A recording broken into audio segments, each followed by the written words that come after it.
Last come, first served. Я буду говорить сначала по-русски, но, пожалуйста, Сергей Викторович, по-английски, если можно, та же самая просьба.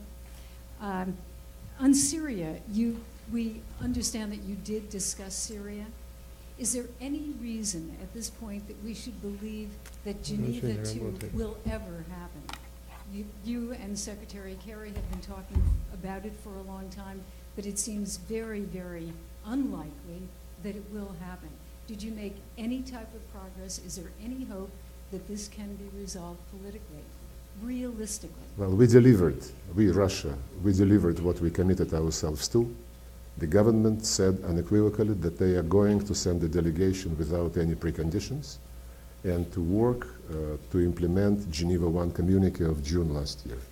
We are still waiting for the opposition to do the same. That's my answer. And John Kerry assured me that the opposition would be persuaded to come to Geneva II without any preconditions on the basis of reaching agreement with the government in line with Geneva communique of 30th June last year.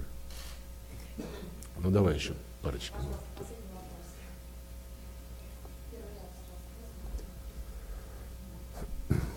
Thank you. Minister Lavrov, did the president's cancellation of the summit, how did it affect today's meetings? In other words, did it make them more difficult, or as your defense minister just suggested, in a way lend them more urgency?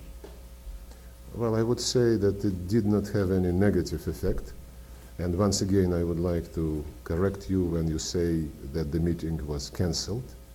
The announcement said postponed, and that's what was confirmed to us during this 2+2 meeting.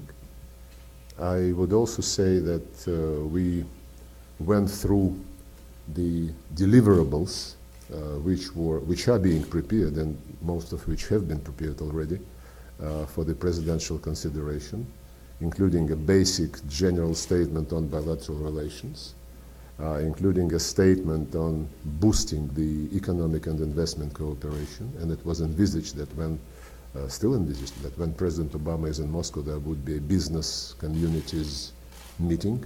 There is also a statement on fighting the drug trafficking, an agreement on further activities of national centers to reduce nuclear threat, an agreement on cooperation and scientific research in nuclear and energy areas, and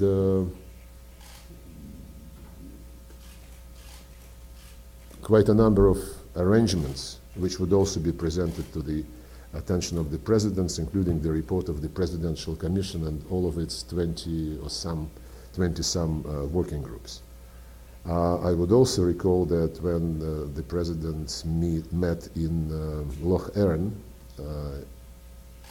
in Northern Ireland, and actually as they also met last year in Los Cabos, President Putin suggested to pay more attention to the people-to-people contacts, civil society's cooperation, including moving towards a visa-free regime. And we were expecting, and still expect, that at the next meeting of the two presidents, there could be a decision to start, the negotiations to arrive at the visa-free regime. So the agenda is very rich, and we confirmed this at the meeting of 2+2. And we are concentrating on the specifics, not on what some people try to make the media headlines. Спасибо. Thank you very much.